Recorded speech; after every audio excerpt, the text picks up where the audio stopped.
Hello दोस्तों, बहुत बहुत स्वागत है आपका हिंदी मीडियम के नंबर 1 चैनल शुभम क्लासेस में। जैसा कि आप देख पा रहे हैं, हम लोग पहुंच गए कहां? लेक्चर 5 तक। अगर लेक्चर 5 की बात करें तो लेक्चर 4 में हम लोग ने क्या डिस्कस किया? वर्ग 16 क्या है? वर्ग 16 ऑक्सीजन, सल्फर वगैरह वगैरह। उसके बाद उनके भौतिक रासायनिक गुणधर्म और ओजोन, सल्फर डाइऑक्साइड की कैसे क्रिया होती है, क्या क्या गुणधर्म होते हैं। आपका प्यार हमें बहुत अच्छे से मिल रहा है, यहां तक चीजें बहुत समझ में आई है। और आज हम लोग बात करने वाले हैं क्या? H2SO4, जो कि बहुत ही मोस्ट इंपॉर्टेंट है। अगर हम इसकी बात करें तो H2SO4 की बनाने की दो विधियां हैं, एक है संपर्क विधि और एक है शीश कक्ष विधि। तो जल्दी से आप सभी कोई तैयार हो जाइए कॉपी पेन के साथ। हम बिल्कुल अवेलेबल हैं आपको संपर्क विधि और शीश कक्ष विधि बताने के लिए। हमारे बच्चे बिल्कुल हो जाइए तैयार, ठीक है। और जैसा कि हम देख पा रहे हैं, कुछ बच्चों के बहुत अच्छे अच्छे कमेंट्स आ रहे हैं और बिल्कुल मत घबराइए, चीजें अपने टाइम पे खत्म हो जाएंगी और चीजें ज्यादा जल्दी भी नहीं होगी। ओके, यहां तक कोई समस्या है तो बताइए। तो चलिए आज की क्लास स्टार्ट करते हैं सल्फ्यूरिक अम्ल के साथ। और सल्फ्यूरिक अम्ल क्या है? सल्फ्यूरिक अम्ल को हम जब हरे कशिश, देखिए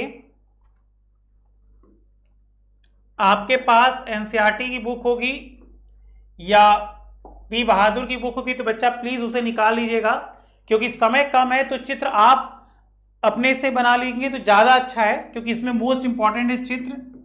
और चित्र आपका जो रहेगा होमवर्क रहेगा, आप इसको बना लीजिएगा कि जब हरे कशिश को कहते हैं फेरस सल्फेट, जब हरे कशिश का आसवन करके प्राप्त करते हैं तो ये मिलता है।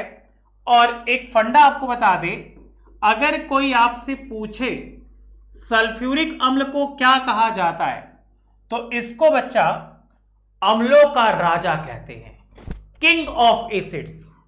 Sulphuric acids king of acids कहा जाता है। जैसे कि अगर हम 2FeSO4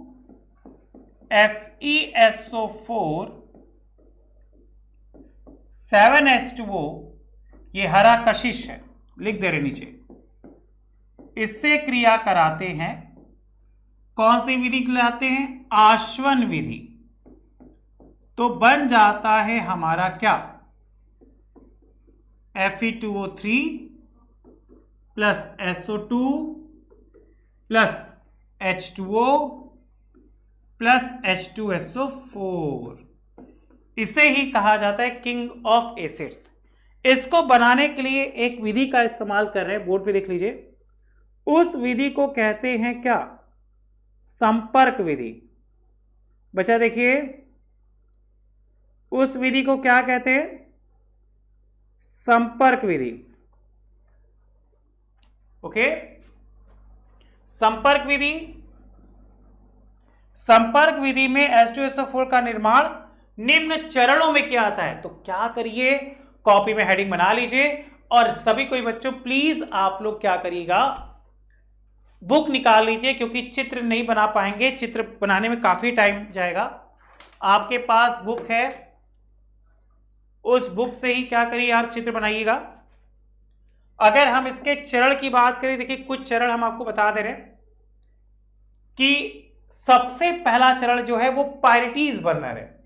इसमें सल्फर या आयरन पायराइड को वायु की अधिकतम मात्रा में जलाकर SO2 गैस का निर्माण करते हैं। जैसे S+O2 तीर का निशान, SO2 4FeS2 plus H2O 2Fe2O3 और 8H4। बेटा आप प्लीज चित्र देखते रहिए, अगर चित्र देखते रहेंगे तो चीजें आपको आती रहेंगी। इसके बाद चरण नंबर 2, इसको ले जाएंगे शोधन इकाई कक्ष में। जब उस कक्ष में ले जाएंगे तो पायरिटीज बर्नर से निकलने वाली गैसों में अशुद्धि के रूप में धूल के कण तथा आर्सेनिक ऑक्साइड उपस्थित होते हैं। इनका शोधन निम्न चरणों से होता है। जैसे धूल कक्ष विधि, जिसको इंग्लिश में डस्ट चैम्बर बॉक्स भी कहते हैं, ठीक है। इस कक्ष में अशुद्ध SO2 जब जलवाष्प भेगे, देखेंगे ऊपर जल की बूंदें बनी होंगी, तो जब जलवाष्प के रूप में गर्म किए जाते हैं तो अशुद्धियां पेंदे में एकत्रित हो जाती हैं। इसके बाद इनको ठंडा किया जाता है, उस ठंडे को कहते हैं शीतलक कक्ष, कि शीतलक में गैस को प्रवाहित करने कर इसका तापमान 373 केल्विन हो जाता है, और जब ये ठंडा हो जाता है तो इसको आगे भेज दिया जाता है धावन कक्ष में। बच्चा चित्र आप देखते रहिए, आप लोगों से एक रिक्वेस्ट है कि अगर आप चित्र देखते रहेंगे तो आपको चीजें काफी क्लियर होंगी, क्योंकि चित्र बनाने में टाइम बहुत जाएगा और ये मोस्ट इंपॉर्टेंट है। इसके बाद धावन कक्ष में जब आता है तो हम लोग के पास क्या होता है, अशुद्ध सल्फर डाइऑक्साइड, इसके ऊपर जल की बौछार करते, ऊपर देखिए एक टैंक बना होगा, उस टैंक से पानी ऐसे ऐसे गिर रहा होगा, तो उस बौछार से वो जल जो है वो अघुलनशील अशुद्धियों में एकत्रित हो जाएगा, और जब वो एकत्रित हो जाएगा तो क्वार्टज का माइका लगा होगा जिससे वो आगे की ओर जाएगा, तो फिर भेज दिया जाएगा किसमें, शुष्कन कक्ष में। इसमें नमी युक्त SO2 पर H2SO4 की बौछार की जाती है, जिससे नमी मतलब वो जो जल के कण होते हैं वो सूख जाए, तो वो नमी SO2 में परिवर्तित हो जाती है। अब SO2 SO3 में बदल गया, किससे, ऑक्सीकृत होकर, किससे, शुष्कन कक्ष में जाकर, ओके। और फिर उसके बाद हमने भेजा अवशोषण कक्ष में। देखिए एक एक बाद एक एक कक्ष बदलते जा रहे हैं, आप देखोगे कई जो चैम्बर बना होगा कि इस कक्ष में अधिशोषकों की प्लेटें लगी होती है, जिससे अशुद्ध SO2 टकराने पर धात्विक अशुद्धियां बाहर की ओर निकल जाती हैं। और फिर लास्ट में आता है क्या, परीक्षण कक्ष, जहां पे उसको चेक करते हैं। तो इस कक्ष में शुद्ध SO2 पर प्रकाश डालकर SO2 का परीक्षण किया जाता है। अगर किसी को कोई डाउट होगा, कोई कक्ष छूट जाए, तो वीडियो को थोड़ा पीछे करके देख लीजिएगा, वीडियो बहुत क्लियर है। अगर कोई डाउट होगा तो मुझे बताइएगा, कमेंट बॉक्स में आपके कमेंट का बहुत इंतजार करेंगे, ठीक है। फिर उत्प्रेरक कक्ष, इस कक्ष में V2O5 का उत्प्रेरक होता है जो उसको SO2 से SO3 में बदलेगा। और फिर लास्ट आता है सल्फ्यूरिक कक्ष, यहां पे SO3 गैस में जब सल्फ्यूरिक अम्ल मिलाते हैं तो अत्यधिक गाढ़ा पदार्थ मिलता है जिसको ओलियम कहते हैं। अगर आपके पास किताब होगी तो देखिए उसमें लिखा होगा ओलियम। अब वही ओलियन में जल की मात्रा जब मिलाते हैं तो मिल जाता है क्या, सल्फ्यूरिक अम्ल। आखिर हम इसको क्यों बनाएं, इसका कोई ना कोई उपयोग है। तो अम्लीय प्रकृति यह एक प्रबल द्विक्षारकीय अम्ल है तथा क्षारों के साथ यह क्रिया करके क्या है, बाइसल्फेट बनाती है। देखिए H2SO4 टूटा H plus HSO4 HSO4 H plus SO4 का -2। इसकी वियोजन क्रिया, आपको लग रहा होगा सर काफी तेज पढ़ा रहे, बेटा तेज नहीं पढ़ा रहे, आपको ऑब्जर्व करा रहे छोटी छोटी चीजें। अगर ये आप ऑब्जर्व कर लेंगे तो आपको बहुत अच्छे से आ जाएगा। और आप लोगों से जैसा कि रिक्वेस्ट है, नोट्स बनाते रहिएगा, ना समझ में वीडियो को 1-2 बार पीछे करके देखिएगा ना। शुद्ध जल रहित सल्फ्यूरिक अम्ल को जब 273 पर गर्म करते हैं तो यह आंशिक रूप से वियोजित हो जाता है। जैसे H2SO4 टूटा तो H2O और SO3 बदल गया। उसी तरह जब आक्सीकारक प्रवृत्ति होती है तो गर्म या सांद्र H2SO4 प्रबल आक्सीकारक भी भांति यहां पे टूटेगा। जैसे देखिए H2SO4 टूटा, H2O और SO2, क्योंकि दोनों का कॉम्बिनेशन था। ऑक्सीकरण कॉपर, आर्सेनिक, प्लेट, टीन आदि के साथ यह संगत सल्फेट बनाता है। जैसे देखिए कॉपर सल्फ्यूरिक अम्ल, कॉपर सल्फेट, H2O और SO2। Silver H2SO4 silver sulphate SO2 और H2, जिसके साथ मिला दे वो बन जाएगा। एक क्वेश्चन बन के आया था 2016 के क्वेश्चन में, देखिए ये 2016 का क्वेश्चन है। क्वेश्चन क्या कह रहा है, ये इंपॉर्टेंट है। सल्फ्यूरिक अम्ल एक अच्छा, जैसे किंग ऑफ एसिड कहते हैं, क्या है, क्रियाकारक होता है। क्यों, क्योंकि पहला पॉइंट, यह प्रबलतम अम्ल होने के कारण, प्रबलतम आक्सीकारक होने के कारण, जल के प्रति प्रबल वैद्युत होने के कारण।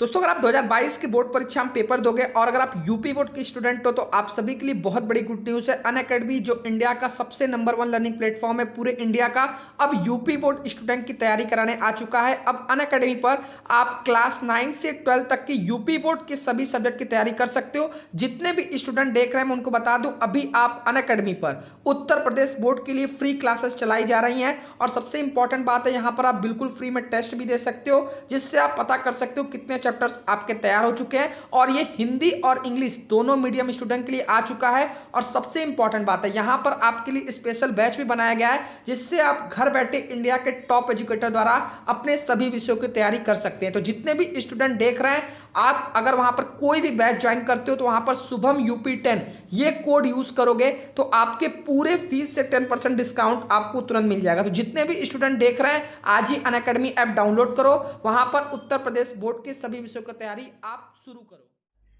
निम्न वाष्पशीलता होने के कारण, ये चारों कारण होते हैं। कॉपी कर लीजिए, ये इंपॉर्टेंट है। आइए हम लोग बात करेंगे सल्फर के ऑक्सी अम्ल की, और इसका चित्र हम लोग के एग्जाम में आता है। अगर आपके पास बुक होगा तो बुक पलटिए तो बहुत सारे चित्र आपको देखने को मिलेंगे। तो सल्फ्यूरिक अम्ल H2SO4 से क्रिया किया तो ऑक्सीकरण संख्या इसकी होगी कितनी? 4। द्विक्षारक अम्ल है, प्रबल अपचायक है, ये इसकी संरचना हो गई। कॉपी करते रहिए, एकदम अच्छे से कॉपी करिए, समझ में आता जाए। देखिए 2 है बोर्ड पे,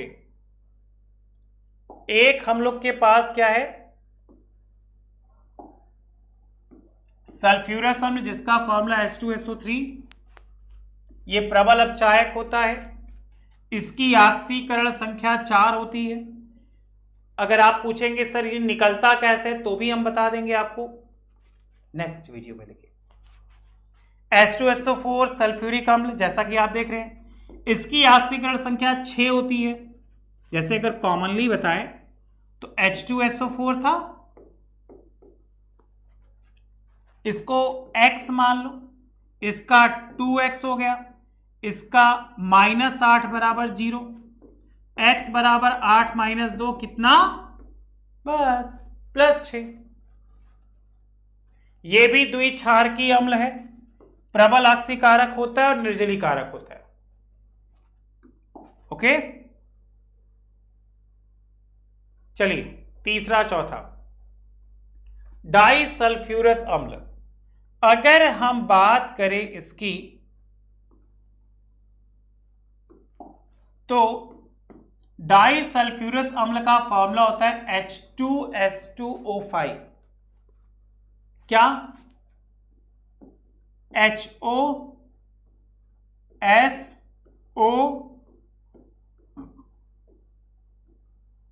उम्मीद करते हैं संरचना आपको समझ में आ रही होगी।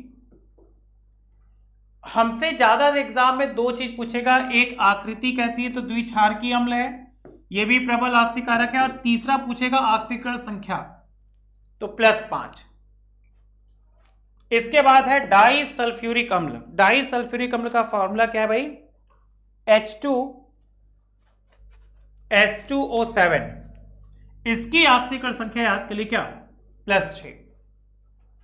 ऑक्सीकरण संख्या निकालना आपको आ गया होगा। जैसे इसका 2X, X मत करिए, खाली 2 करिए, इसका 2, इसका 2X, इसका 14 बराबर 0। उधर भेज दो, 2 + 2X बराबर 14, 2X बराबर 14 - 2, X बराबर 12/2 बराबर कितना? 6। ओके सुरजीत, समझ में आया? संजना, चलिए ये हो गई खत्म। यहां तक हमारा था वर्ग क्या? 16। अब 2 ही वर्ग बचे हैं, वर्ग 17 और वर्ग 18। अगर ये भी पढ़ लिए तो हो जाएगा पी ब्लॉक खत्म। अगर हम वर्ग 17 की बात करें तो वर्ग 17 को कहते हैं हैलोजन। देखिए, आवर्त सारणी के वर्ग 17 में फ्लोरीन, क्लोरीन, ब्रोमीन, आयोडीन और एस्टेटिन नामक यौगिक होते हैं। इनको कहा जाता है हैलोजन तत्व। अगर इनके इलेक्ट्रॉनिक विन्यास की बात करें तो आबाउ नियम के अनुसार बाहरी कक्षा में क्या होता है, देखो NH2NP है ना, NH2NP 1 to 5, मतलब बाहरी कक्षा में आएगा क्या, NP5। इलेक्ट्रॉनिक विन्यास मेरे बच्चे बहुत अच्छा से करके दिखा रहे, जैसा कि हम देख पा रहे।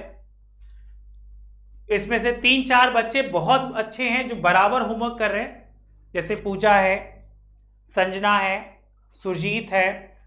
सुरजीत बहुत ही अच्छा है समझ ही गया होगा हम क्या कहने वाले, लेकिन नहीं कहेंगे, जान दो। तो अगर हम बात करें इलेक्ट्रॉनिक विन्यास की, तो ये फ्लोरीन का इलेक्ट्रॉनिक विन्यास है 2s2 2p5। क्यों? क्योंकि दूसरे आवर्त में है। 3s2 3p5, अब तो बात समझी गए वो ट्रिक। तीसरे में 3d10 4s2 4p5, मतलब लास्ट में कॉमन क्या आ रहा है, 5। जैसा कि भी आपको बताएं कि इनकी बाहरी कक्षा जो होगी वो NH2 से स्टार्ट होगी और NP 1 से 5 तक जाएगी। आइए बच्चों, अगर भौतिक गुणधर्म की बात करें तो जैसा कि भी आपको बता रहे थे कि इनकी बाह्यतम कक्षा जो होगी, उस बाह्यतम कक्षा का इलेक्ट्रॉनिक विन्यास NH2NP5 होगा। और अगर हम आकार की बात करें तो देखिए, कुछ आकार बोर्ड पे दिए हैं कि फ्लोरीन का जो बच्चा आकार है वो है सबसे कम, देखो 0.72 एंगस्ट्रॉम। कह रहा है कि जब हम ऊपर से नीचे की ओर आते हैं तो इसका मान बढ़ता है। मतलब फंडा क्या हो गया, इजी। हमारे ऊपर से नीचे मान क्या हो रहा है, बढ़ता है, बिल्कुल पिछली वाले की तरह। और अगर हम आयनन ऊर्जा की बात करें तो क्या हो गया, फ्लोरीन से आयोडीन, मतलब फिर आ रहे हैं। तो जिस तरह वर्ग 16 था, देखिए अभी कुछ देर पहले हम आपको वर्ग 15 पढ़ाए, फिर वर्ग 16 पढ़ाए, अब हम लोग आगे वर्ग 17 पे। तो सेम मान तो बदलेंगे नहीं, तो यहां भी क्या होता है, घटता है। मतलब सबसे छोटा आयोडीन, तो फंडा क्या कह रहा है, घटता है। सबसे बड़ा फ्लोरीन, बच्चा कॉपी कर लीजिएगा, आप बराबर कॉपी करते रहिए। जितनी जल्दी कॉपी करेंगे उतनी जल्दी क्लियर होगा, उतनी जल्दी हम लोग आगे बढ़ेंगे। ओके, चलिए बहुत अच्छी बात है, मेरे बच्चों को समझ में आ रहा है। अगर नहीं आएगा तो कमेंट बॉक्स में जरूर कमेंट करिएगा, ठीक। आइए तीसरे गुणधर्म पे चलते हैं, जिसका नाम है इलेक्ट्रॉन एंथैल्पी। अगर हम इलेक्ट्रॉन एंथैल्पी की बात करें तो फ्लोरीन की जो इलेक्ट्रॉन बंधुता है वो क्लोरीन से कम होती है। ये हम लोग क्लास 11th में ही पढ़ चुके थे, या तो 10th में भी आपके सर ने पढ़ाया होगा, अगर कोविड से अगर आप ना हुए होंगे तो, क्योंकि कोविड में बहुत सारे स्कूल बंद हो गए थे, कुछ लोग केवल कोचिंग से ही पढ़ रहे थे। और हम उम्मीद करते हैं कि अगर आप हमारे चैनल से पढ़ेंगे तो 100% आपको सेटिस्फैक्शन मिलेगा, जैसा कि अभी तक मिलते आया है, ठीक है। क्या पाया, क्लोरीन से कम, क्योंकि यह इनका आकार छोटा होता जाता है। अवस्था की बात करें तो सब के सब गैस हैं, किसको छोड़कर, ब्रोमीन को छोड़कर। ब्रोमीन द्रव होता है, किसको छोड़कर, आयोडीन को छोड़कर, क्योंकि आयोडीन ठोस होता है। कहते हैं ना, हम लोग के नमक में है आयोडीन, और अगर जिन बच्चों के खाने नमक में आयोडीन नहीं है, वो बच्चा मंद बुद्धि का हो जाता है। आयोडीन की कमी से कौन सा रोग होता है पता है ना, घेंगा रोग होता है। चलिए बहुत अच्छा क्वेश्चन है, हैलोजन रंगीन होते हैं, क्यों होते हैं भाई? तो हैलोजन में बाह्य कोश में इलेक्ट्रॉन दृश्य क्षेत्र के विकिरण अवशोषण करके ये अपने रंगों को क्या कर देता है? बदल देता है, इसीलिए ये रंगीन हो जाते हैं। क्वेश्चन बनता है कि जो पटाखे फोड़े जाते, क्या सर इनका उपयोग करते? तो बिल्कुल सही है बच्चा, आप सही जा रहे हो कि जो पटाखे फोड़े जाते हैं वो रंग बिरंगे होते, तो उनमें इनका प्रयोग किया जाता है। जैसे अगर हम बात करें फ्लोरीन का प्रयोग करते हैं तो पटाखा पीला छूटता है, मतलब पीले रंग की प्रकाश आती है। क्लोरीन पीला हरा थोड़ा सा, ब्रोमीन लाल, देखे नहीं अच्छा ना, बूम। अब क्या हुआ? छितरा गया पूरा, रॉकेट छूट गई, तो उसमें से रंग बिरंगा लाल पीला नीला आता है। तो ये क्या है? ये यही तत्व है। आयोडीन है तो बैगनी, इसीलिए याद करिए जब हम लोग आयोडीन सॉल्यूशन टेस्ट कर रहे थे तो नीला और लाल का कॉन्सेप्ट आया था, वही को मिक्सअप कर दिए तो बैगनी हो गया। एक क्वेश्चन आया था 2016 का कि फ्लोरीन वियोजन एंथैल्पी और क्लोरीन से क्या कम होती कि ज्यादा होती है, और होती है तो क्यों होती है? क्योंकि हमें चाहिए रीजन। तो क्या है कि F2 में F का आकार छोटा होने के कारण एकांकी युग्म प्रतिकर्षण अधिक होता है, जो क्लोरीन में नहीं होता। अतः F2 की वियोजन एंथैल्पी क्लोरीन से क्या होती है? कम होती है। बच्चा इसको आप लिख लीजिए तो हम लोग रासायनिक गुणधर्म में चलेंगे वर्ग 17 की। जल्दी से इसको कॉपी कर लीजिए, 3 बार पूछा इसलिए कह रहे कॉपी कर लीजिए।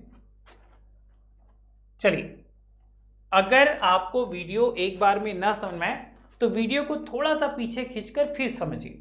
अगर फिर भी ना आए तो बिल्कुल कमेंट बॉक्स में कमेंट करिए, और आने वाले सितंबर से सबके व्हाट्सएप और टेलीग्राम ग्रुप पे ऐड हो जाएंगे, उसके बाद समस्याएं खत्म हो जाएंगी। क्या कह रहा है? हाइड्रोजन से क्रिया।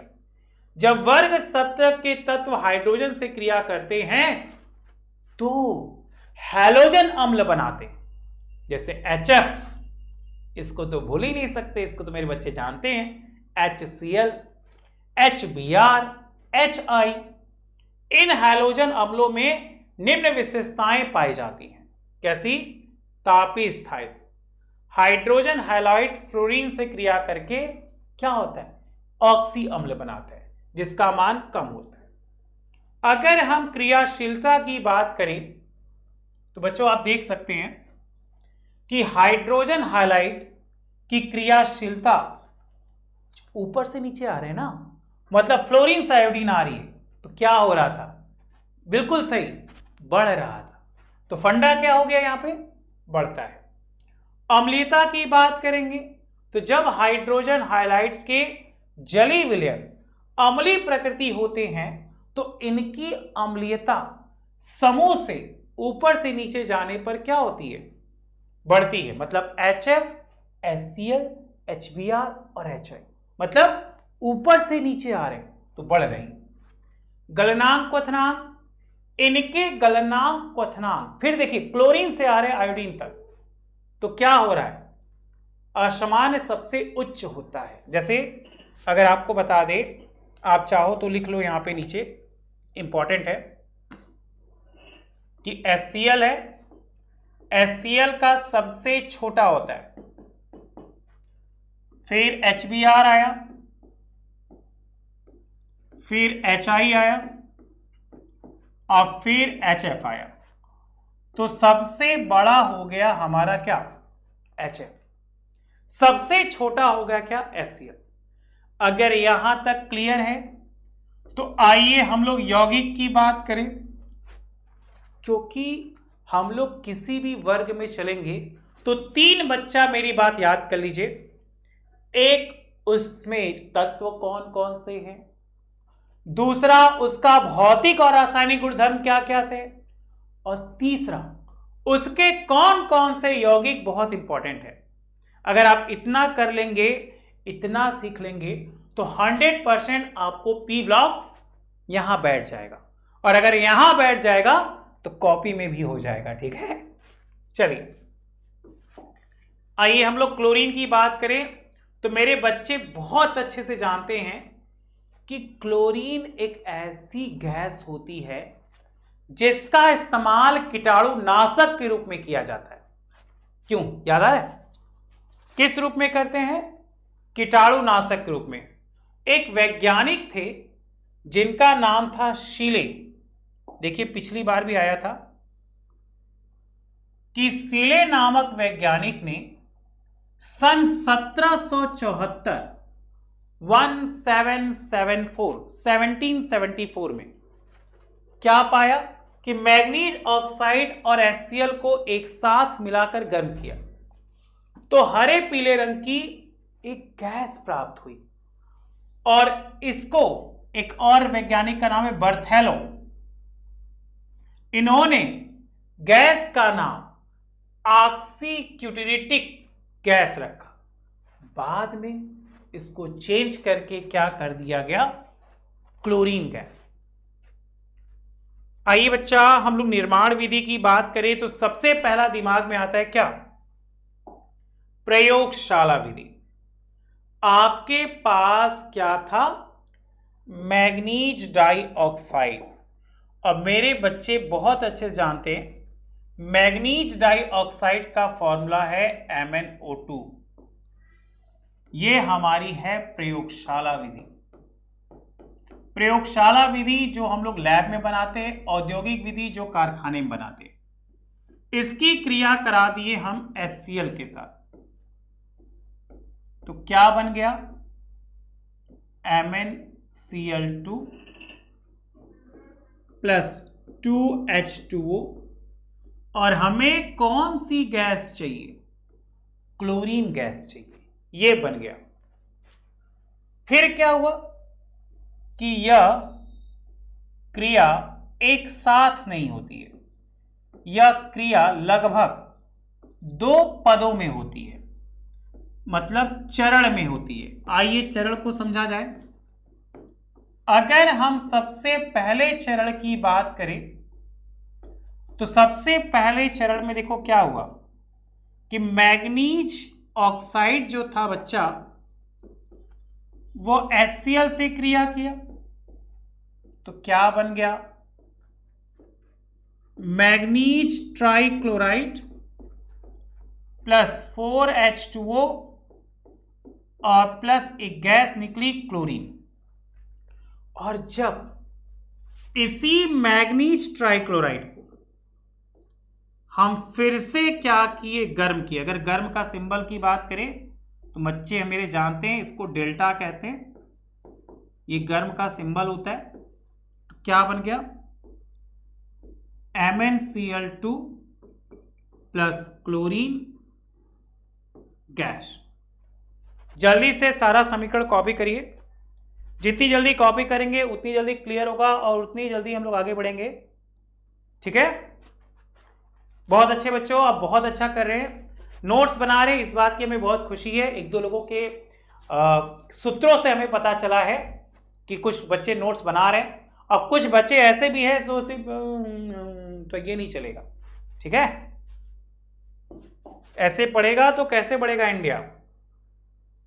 चलिए हम बात करेंगे औद्योगिक विधि की, और औद्योगिक विधि में क्या पाया? NaCl के वैद्युत अपघटन से। तो जब यह क्लोरीन के निर्माण की आधुनिक विधि है और जब हम इसको किससे क्रिया करा रहे हैं? सोडियम क्लोराइड के जलीय विलयन से, तो भी बन जा रहे क्या? क्लोरीन। आइए देख लेते हैं कैसे क्लोरीन बन रहा है। 2NaCl प्लस 2H2O, तीर का निशान, इसका हम लोग ने क्या करा दिया? विद्युत अपघटन। क्या बन गया? 2NaOH H2 plus Cl2। Copy करिए।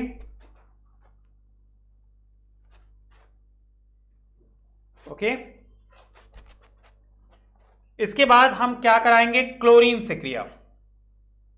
जब क्लोरीन के रासायनिक गुणधर्म की बात करेंगे, जब धातु से क्रिया करा रहे तो जितनी भी धातुएं हैं वो क्लोरीन से क्रिया करके धातु क्लोराइड बदल जाती है। मतलब कॉपर, देखिए यहां पे देख सकते हैं हमने 3 धातु रखा है, कॉपर, आयरन और मैग्नीशियम। कॉपर की क्रिया क्लोरीन से कराया, कॉपर क्लोराइड बन गया। आप तीनों में से कोई एक लिख लो, इसी को लिख लो, ये अच्छा है। आयरन की क्रिया क्लोरीन से कराया, आयरन क्लोराइड बन गया। मैग्नीशियम की क्रिया क्लोरीन से कराया,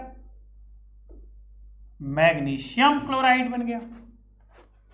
बच्चा तीनों में से कोई एक कर लो, एक इंपॉर्टेंट है।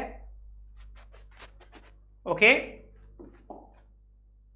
आइए धातु के बाद हम लोग चलते अधातु से, और जैसे ही अधातु से बात करते हैं तो सबसे पहला ही लेते हैं कि जब फास्फोरस, आर्सेनिक, एंटीमनी और सल्फर को एक साथ जार में रखा गया तो निम्न क्रियाएं हुई कि फास्फोरस क्लोरीन से क्रिया करके फास्फोरस पेंटाक्लोराइड बन गया। अभी फास्फोरस वाले में इसको पढ़ा रहे थे।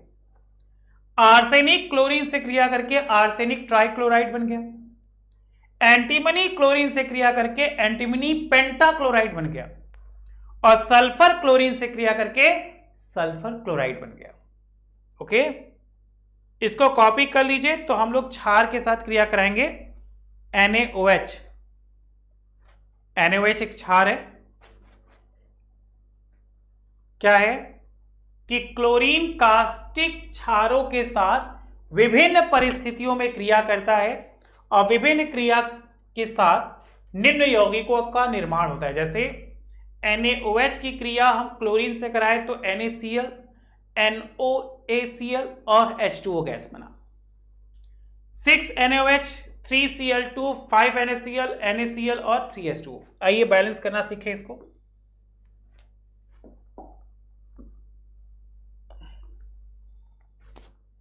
देखिए ये NaOH था, ये ठंडा है, और जब ठंडे NaOH के साथ कराएंगे तो NaCl, NaOCl और H2O बनेगा। और जब हम क्या करेंगे, गर्म NaOH के साथ क्रिया कराएंगे तो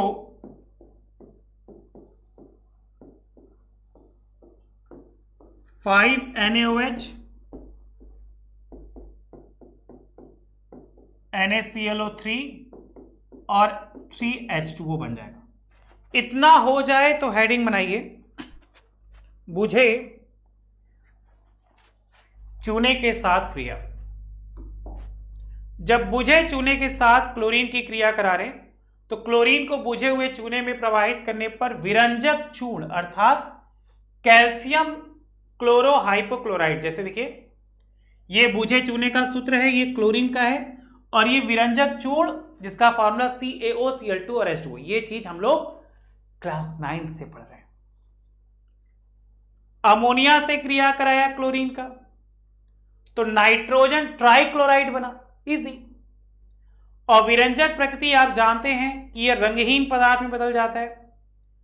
क्लोरीन एक हानिकारक गैसें उत्पन्न करता है, जैसे COCl2 phosphine gas, ClCH3 mustard gas और यसरू गैस। इनको कॉपी में कहीं नोट कर लीजिए, ये आता है एग्जाम में, बात होगी तो याद रखिएगा कि क्लोरीन की हानिकारक गैसों के नाम बताइए। तो ये फास्जीन का फॉर्मूला है COCl2, ये मस्टर्ड गैस का फॉर्मूला है, और ये असरू गैस का फॉर्मूला है। ये वही फॉर्मूला है जिसको मिलाकर जब दंगा फसाद होता है तो फेंका जाता है, तो तितर बितर हो जाते तो कहते क्या, आंसू गैस फेंका गया। अंतरा हैलोजन यौगिक कम विद्युत, ऋणी हैलोजन व अधिक विद्युत त्रिडी हैलोजन के साथ संयोग करके अंतराह यौगिक बनाते हैं। ठीक है, ये देख लीजिए, प्रबल विद्युत त्रिडी हैलोजन का आकार छोटा होता है। अंतराह हैलोजन यौगिक 4 प्रकार के होते हैं।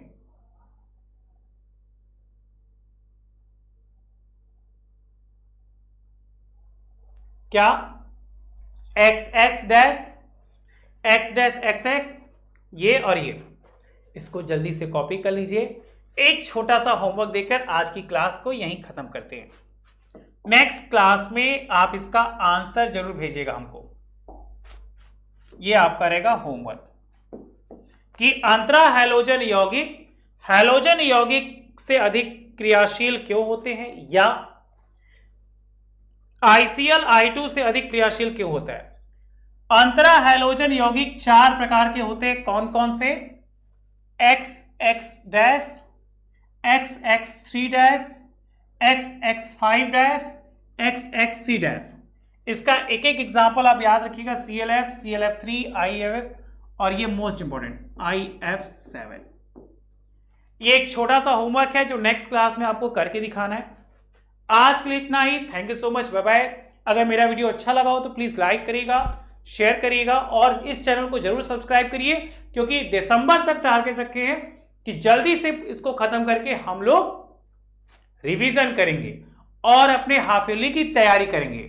और जैसा कि कल की क्लास में आपको बताया गया कि आप अपने हाफ ईयरली की तैयारी कैसे करिए, वैसे ही एक वीडियो हम खुद बनाएंगे जो आपको अपने सब्जेक्ट रिलेटेड आपको तैयार कर देंगे। ओके, तो चलिए, थैंक यू सो मच।